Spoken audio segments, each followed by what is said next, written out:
বন্ধুরা, আজ আমরা দাঁড়িয়ে আছি নাটোর জেলার লালপুর উপজেলার সেই বিখ্যাত ইউনিয়ন এবং ঐতিহ্যবাহী বিলমারিয়া ইউনিয়ন। পদ্মা নদীর কোল ঘেঁষে গড়ে ওঠা এই ইউনিয়নটি শুধু একটি প্রশাসনিক এলাকা নয়, বরং এটি ইতিহাস আর প্রকৃতির এক অপূর্ব মিলন স্থল।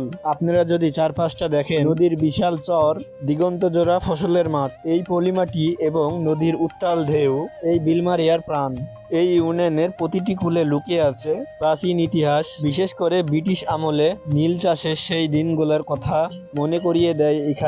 এখানকার পুরনো স্থাপনাগুলো, ব্যবসা বাণিজ্য আর কৃষিতে এই বিলমারিয়া ইউনিয়ন শুরু থেকেই লালপুরের এক গুরুত্বপূর্ণ কেন্দ্র হিসেবে পরিচিত আছে। এখানকার মানুষগুলো সহজ সরল জীবনযাপন এবং নদীর সাথে সম্পর্ক থাকে।